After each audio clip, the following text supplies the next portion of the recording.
Okay, so India's startup scene. It's everywhere you look these days. Yeah. Seems like every day there's some new headline about like some groundbreaking company coming out of India. It really is remarkable. Yeah. It's incredibly dynamic right now. Yeah. And attracting serious global attention. Yeah. And that's what we're here to unpack, right? Yeah. To kind of like cut through all the hype, because there's a lot of hype. Oh, absolutely. What makes this wave of Indian startups different, stand out from the crowd? Right. We're not just talking about another food delivery app here, right? No, definitely not. We've moved way beyond, I think, those initial sort of Uber of X models. I think what's fascinating is you've got companies like Zepto, for example. I mean, they've already hit unicorn status. Wow. By tapping into this, I think, craving for instant gratification, 10-minute grocery delivery. It's incredible. But I think what it speaks to is, consumer behavior. Yeah. Shifting towards that convenience and that need for speed. 10 minutes. That's faster than it takes me to choose what I want on DoorDash or Uber Eats. Right. But you're right, though. I mean, it is a sign of the times. Is that one of the big trends then, this need for speed? It's a big one, yeah. I think along with that, we're seeing a wave of startups that are really laser focused on tackling real world problems. Okay. That resonate really deeply in India. Okay.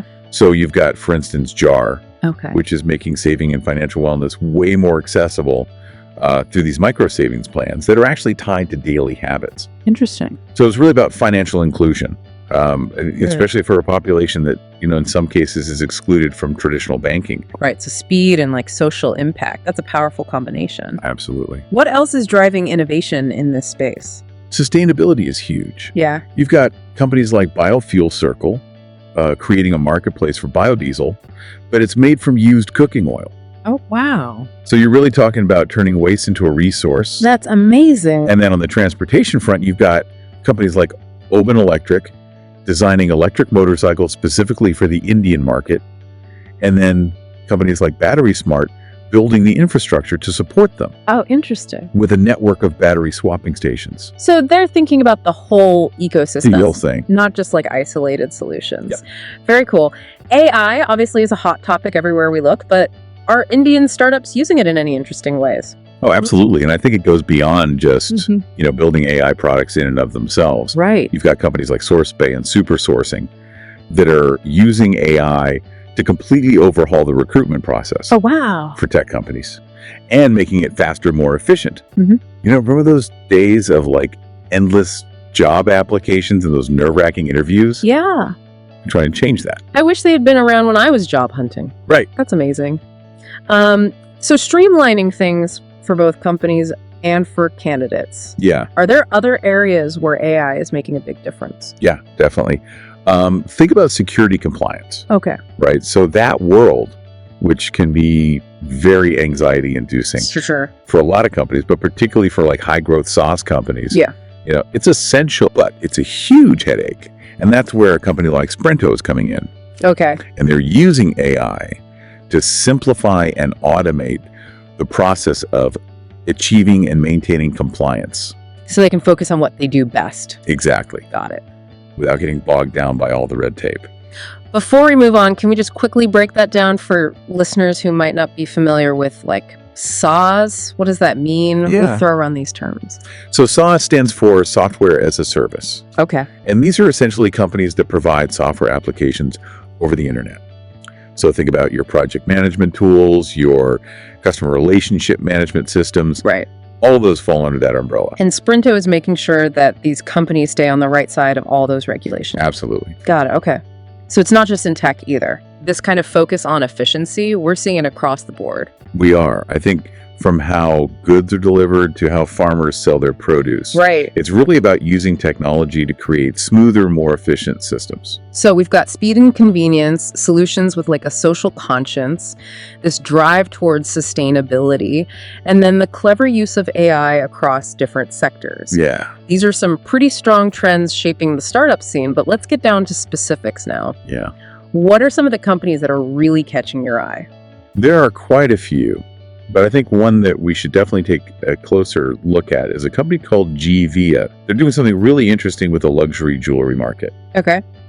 And it ties directly into I think, a few of these trends that we've been talking about. GVO, okay, luxury jewelry. That's not something I would immediately think of when I think of like cutting edge startups. Right. What makes them stand out? So they've managed to tap into, I think, a couple of key trends at once. So they're direct to consumer. Okay. So cutting out the traditional middlemen, making luxury more accessible.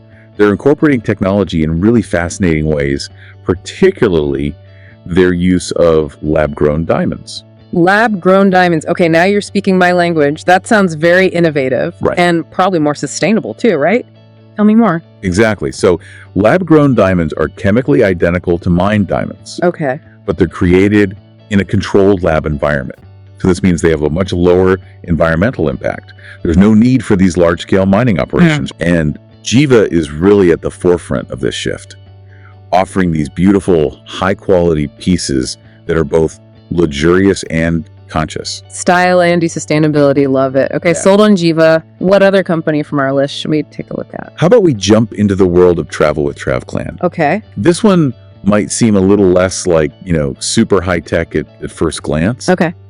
It addresses a really fascinating shift that's happening in the tourism industry. Travel agents. You're right. That doesn't sound like super, Silicon Valley disruption at first. Right.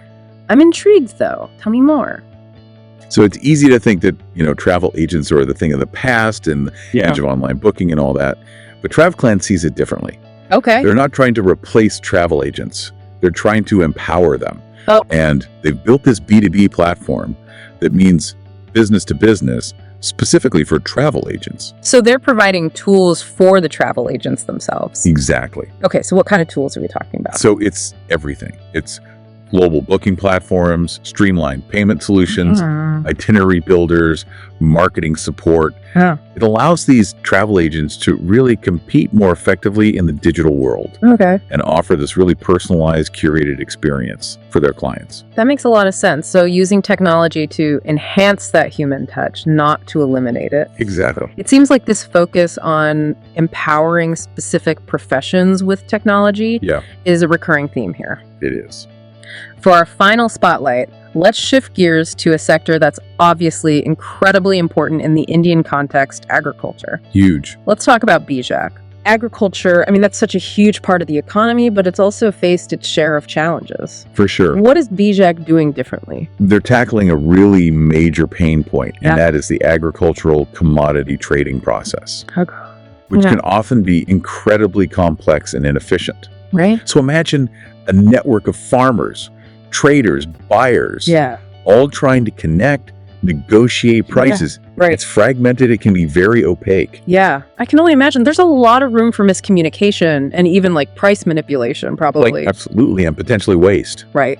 And that's where BJAC is stepping in. Okay. They've created this digital platform that brings transparency and efficiency to that entire trading process. So farmers can like connect directly with buyers, get fairer prices. Exactly. Amazing. Mhm. And then track those shipments all in one place. All in one place. Mm-hmm. Makes it much easier for everyone involved. And cutting out those middlemen, which as we know can be, sometimes a source of a lot of frustration and lost income. Absolutely. And, it's not even just about, better prices for farmers. Right. But that increased transparency, the streamlined logistics, it can actually help reduce food waste as well.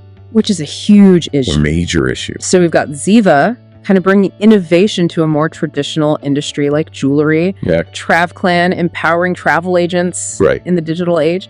And then BJAC really transforming agricultural commodity trading with technology. Yeah. It's amazing to see such a diverse range of companies making waves. And this is just a small snapshot Right. of what's happening in the broader Indian startup ecosystem. It's huge. You mentioned earlier that India has this huge pool of tech talent. Is that one of the key drivers here? Oh, it's definitely a major factor. yeah. You've got this young, tech-savvy population.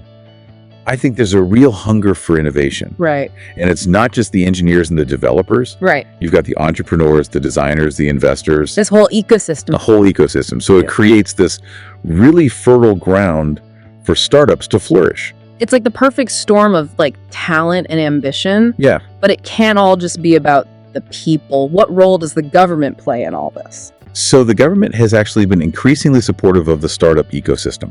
Okay. They've been implementing policies and initiatives that are really designed to encourage entrepreneurship and attract investment. There's a real recognition that startups are key To driving that economic growth. to driving economic growth and creating jobs. Got it. So it's like a collaborative effort It is, between the government and the private sector. absolutely.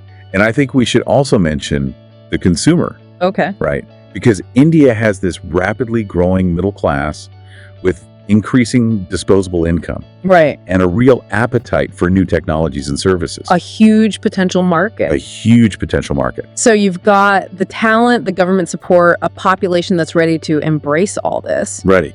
But, every story has two sides. What are some of the challenges that these startups face? So competition is definitely fierce. I mean, the India market is incredibly dynamic. Yeah. New players are emerging all the time. So Mhm. startups really need to be agile, adaptable, Mm. constantly innovating to stay ahead of the curve. Right. And funding is always a challenge, I would imagine, Oh, absolutely. for startups, especially in those early stages. Yeah, Is that a significant hurdle for Indian startups? it can be. Yeah. I mean, while the investment landscape has improved significantly in recent years, it's still a challenge, Right. especially for startups that are outside of those major tech hubs like Bangalore, Delhi. What about infrastructure? I know that's something that India has been working on, developing, Sure. but I imagine there's still some limitations, Absolutely. especially when it comes to things like internet access, logistics, things like that. Yeah, you're right. I mean, while India's infrastructure has improved significantly, there are still some gaps. Right. Uneven internet connectivity, especially in some of the rural areas, can be a real barrier Right. for some startups. So it's a mixed bag, but it sounds like there are incredible opportunities, but also very real challenges. Yeah. Let's go back to that list of 20 startups that we started with. Okay. How did we choose these specific companies? Like, what were the criteria there? So we wanted to go beyond just, name recognition Right. or even valuation. Okay. We looked at things like employee growth, which can be a really good indicator of a company's trajectory. Interesting. We look at job seeker interest. So which companies are attracting top talent? Right. Which companies are generating buzz in their industries? So really looking at the bigger picture, not just the hype. Exactly. And I think that's what's so exciting about the Indian startup scene. It's not just about the technology. Right. It's about the potential Mm. potential to solve problems, to create real impact, to shape the future. And that brings us back to the listener. So we've talked about all these exciting trends shaping India's startup scene. Yeah. This need for speed, the focus on real-world solutions, Right. the push for sustainability, and how AI is being used in such clever ways. Absolutely. We also got to know some of the companies like Jivia, TravClan, Bijak. Yeah. But this is where it gets really interesting for our listeners. Right. Because it's not just about observing this from a distance. Right. It's about understanding how these trends and innovations might impact your world, Exactly. your industry, even your own career choices. So let's bring this home for everyone listening. Okay. Imagine you were going to invest in one of these 20 startups that we discussed. Yeah. Which one would you pick? Which one really stood out to you and why? I think that's such a great thought experiment. I mean, would you be drawn to the rapid growth Right. and the potential of a company like Zepto, Right. completely revolutionizing the way we shop for groceries? Yeah. Or maybe you're compelled by the social impact of a company like Jar, Right. making financial well-being more accessible. Yeah. Or maybe it's the sheer scale and ambition of what BJAC is doing in the agricultural space Yeah. that really speaks to you. I don't know. I'm kind of torn because they're all so different, but yet they all represent a part of this vibrant startup ecosystem. Yeah, and that's what I love about it. There's no right answer. Right. Your answer really reveals, I think, something about your own priorities, your values, your vision for the future. It's almost like a personality test disguised as an investment opportunity. Yeah. That's what makes it so interesting, though, right? Yeah. It's not just about the numbers. It's about those human stories, this drive to solve problems and create some real change. Exactly. I think whether you're an entrepreneur, an investor, or just someone who's curious about the world, Right. it's fascinating to pay attention to what's happening in India right now. Yeah. It's like we're getting a glimpse into the future. Absolutely. It's about, being open to new possibilities, new ways of thinking, Yeah, maybe even like discovering your own next big thing. absolutely. Who knows what other amazing innovations Yeah, will come out of India's startup scene in the years to come. so much potential. It's going to be fascinating to see. It is. And on that note, we'll leave everyone with that sense of possibility and encourage you to keep exploring, keep Yep. asking questions, Yep. keep diving deep into the world around you. Until next time. Thanks for listening.